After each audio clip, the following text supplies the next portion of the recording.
Oi, pessoal! Vamos iniciar aqui a aula de hoje, tá? Dia 9 de dezembro de 2020. Hoje eu trouxe para vocês uma atividade de português, onde nós vamos finalizar o assunto sobre relato de experimento, com uma produção de texto, tá? E também a gente vai terminar aí o nosso livro didático de português. Depois da finalização, eu vou marcar um dia para vocês estarem entregando esses livros na escola, tá? Que eu vou ter que pegar esses livros, verificar quem fez as atividades, quem não fez, e tá aí atribuindo nota para vocês de participação, tá bom?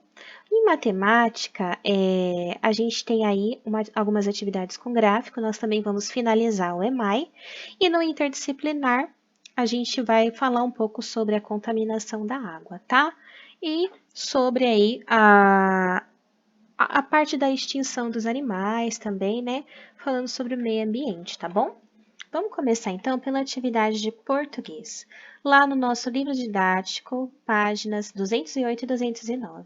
Então aqui a gente tem, né, um relato de experimento, onde esse rapazinho colocou 2 margaridas num copo com água vermelha. E 2 dias depois, a margarida ficou com as pétalas rosadas, né? Então, vocês vão ter aí que fazer um relato desse experimento. Você vai dar um título para esse experimento, né? Colorindo flores, né? Ou tingindo as pétalas de uma margarida, vai dar um título. Depois vai escrever qual o objetivo do experimento, verificar se as plantas, né, elas sugam ali e absorvem a água com corante, né? O que ele colocou na água ali, né? Fala que ele colocou corante vermelho. Copie os procedimentos do experimento. Você vai colocar, então você tem que copiar esses 4 quadrinhos. Dissolve esse corante na água, corta a ponta das hastes das margaridas, coloca a margarida na água e espera 2 dias. Tem que escrever essa parte do experimento na produção de texto, tá? E por último, você vai pôr uma conclusão. O que aconteceu com as margaridas? E aí você vai fazer a sua autoavaliação.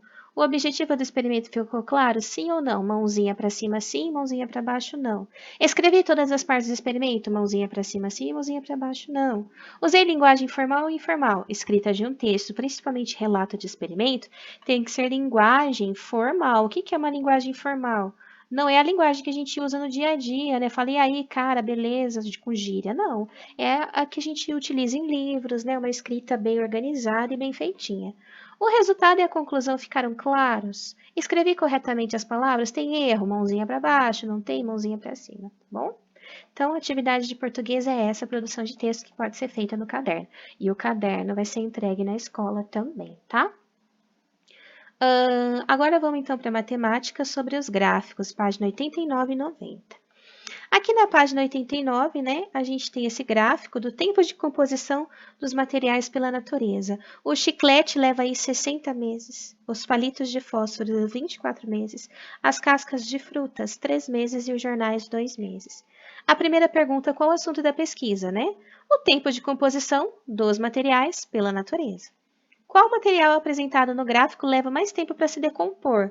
O chiclete, né? Olha o tamanho da barra do chiclete, 60 meses. Quantos meses a natureza leva para decompor o chiclete? 60 meses. Isso equivale a quantos anos? Equivale a 5 anos, tá? Aqui, 5 vezes 12 é 60, tá? Cada ano tem 12 meses, 60 meses seriam 5 anos. Quais materiais a natureza leva menos de 10 meses para decompor? Menos de 10 meses só tem 2 aqui, né? Que é a casca de fruta e o jornal, tá? Os outros levam mais de 10 meses. Após 2 anos, quais desses materiais terão sido decompostos? Os palitos de fósforos, as cascas de frutas e os jornais, tá? Então, aqui, deixa eu até pôr de outra cor, tá? Seriam esses por volta de 2 anos. Por quê? O palito de fósforo leva 24 meses. 24 meses é igual a 2 anos, tá? 12 mais 12, 24. Então, pensa bem quando você for jogar um chiclete na rua, no chão, tá? Ele vai levar 60 meses para ser decomposto pela natureza, para sumir, tá? Ele vai ficar lá poluindo onde ele tá por um bom tempo. Ó, você tem hoje 8 anos.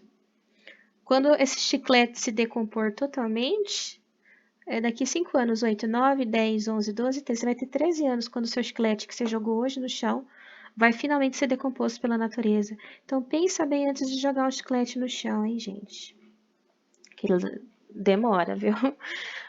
Aqui a gente tem o segundo gráfico, né, sobre um levantamento que foi feito numa sala de aula, né, uma escola, na verdade, né, com vários alunos. E aí, sobre o que eles mais gostam de assistir, né, desenho, novela, noticiário, filme ou esporte. Então aqui, qual é a programação preferida dos alunos? São os filmes, eles adoram filmes, ó. A barra mais compridinha é dos filmes, tá? Qual a diferença entre os alunos que preferem novelas e os que preferem desenho? Então, os alunos noveleiros, né, que gostam de uma novela, são 160. E os que gostam de desenho são 80 alunos.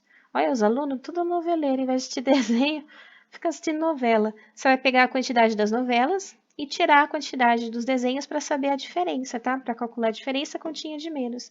Dá 80 alunos de diferença. Qual a programação de menor preferência? Obviamente o noticiário, né? Que criança que gosta desse jornal nacional, né? 60 alunos. Quem são esses alunos? Qual o total de alunos participantes da pesquisa, né?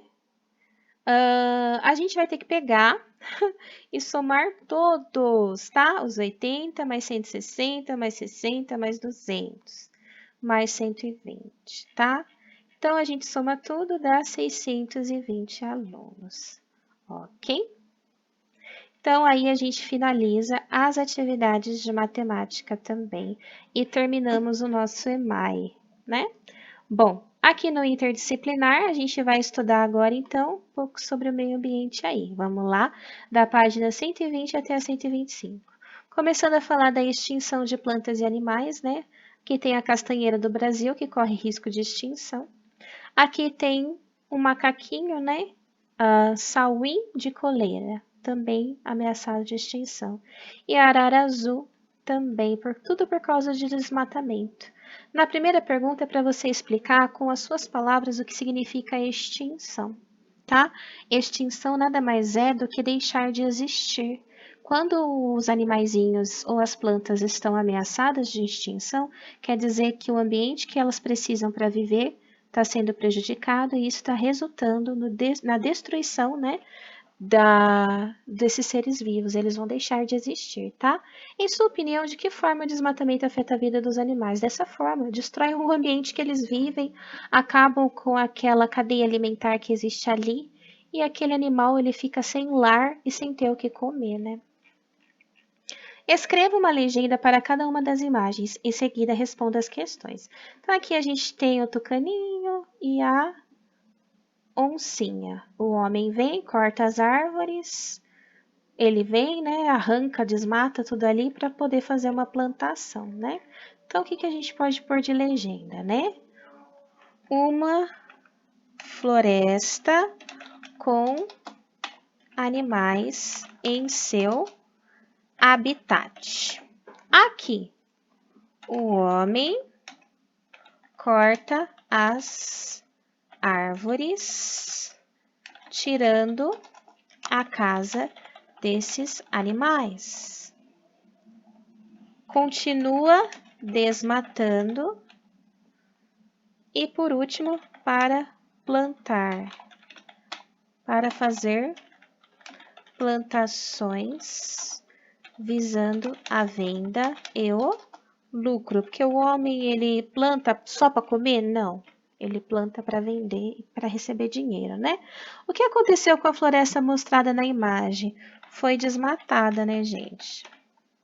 Matada. Quais são as consequências dessa alteração para as plantas e para os animais que vivem naquela situação? Eles perdem seu ambiente natural, né? E por isso eles podem deixar de existir. Em sua opinião, onde pode ser encontrada a maior diversidade de animais? Em uma floresta ou em uma plantação? Floresta, por haver diversidade de plantas, né? Já a plantação é um tipo de planta só, tá? Não tem uma diversidade para ter ali mais animais diferentes, tá? Aqui é uma pesquisa, tá? Que não precisava fazer essa pesquisinha, tá bom? E aqui é a destruição do solo, ó. Quando a vegetação é retirada para a prática agrícola, o solo fica exposto à erosão, tá? Então ali, né, o pessoal desmatou, tirou a vegetação natural, o solo ficou exposto. Aí vem a chuva, o vento e acaba ali havendo a erosão, tá? Então, complete o esquema com as causas e as consequências da erosão. Causas: ação do vento e da água da chuva, que resulta na erosão do solo, e as consequências são buracos e fendas no solo e perda da fertilidade. Sem fertilidade não nasce nada ali, né? Como o desmatamento contribui para o processo de erosão, tá? Ele expõe o solo que fica frágil por causa dos ventos e das chuvas. Então, a gente chega à conclusão que a importância das plantas é proteger o solo também, né? Outra atividade que pode prejudicar o solo é o extrativismo mineral, né? Então, eles vão lá e cavoca atrás dos minerais, também prejudica o solo. Quais alterações no ambiente mostrado na imagem foram feitas para extrair minerais, tá?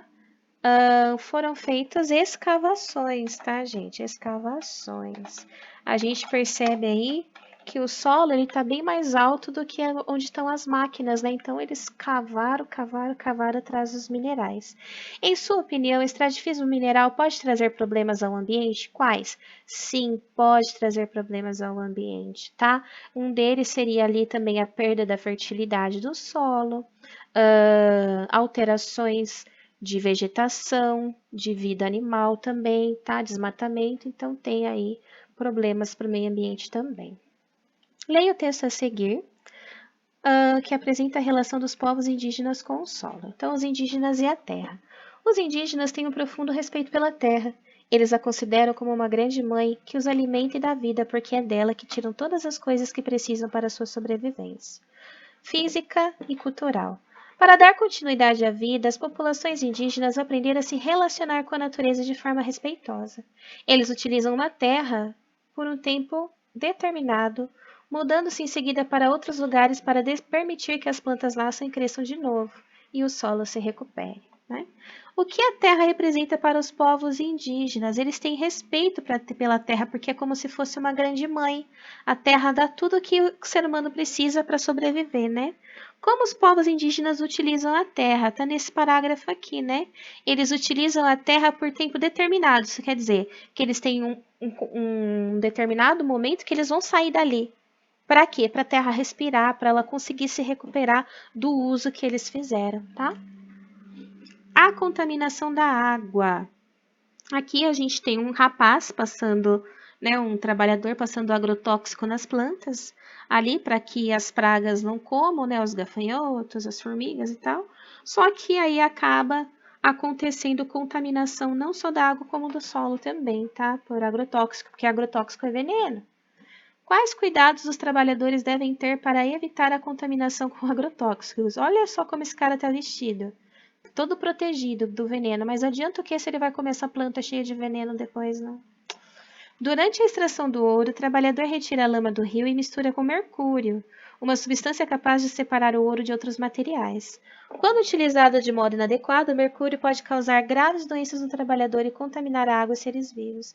Então, esse rapaz aí que está minerando ouro aí, né, no município de Mariana, ele tá sem proteção nenhuma, então provavelmente ele vai acabar se intoxicando aí com mercúrio. Por que o mercúrio é utilizado na extração do ouro? O mercúrio é utilizado para separar o ouro dos outros materiais. Quais são as consequências da utilização inadequada do mercúrio? O mercúrio ele pode causar doenças, né, no trabalhador e contaminar a água e os seres vivos, tá? Bom, a atividade, né, e até aqui na página 125, né? E aí, a gente termina então o nosso currículo regular. Agora a gente vai fazer a correção do nosso currículo adaptado, de olho nos desenhos.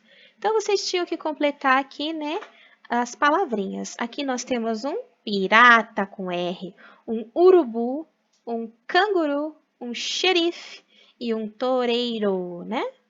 A Austrália é a terra do canguru. Você vai completar com as palavrinhas aqui de cima dos desenhos, tá? Quem que derrubou o touro, né? O toureiro, que não teve mais o que fazer da vida, né? Quem está com o chapéu? O xerife. Né? Acho que de todos os desenhos é o xerife que está com o chapéu. A fantasia do Ariel é de pirata. O urubu voou para o telhado, né? Então, aqui a correção da atividade adaptada, tá bom? Então, pessoal, essas foram as atividades de hoje. Qualquer dúvida é só mandar para mim. Um beijo. Tchau!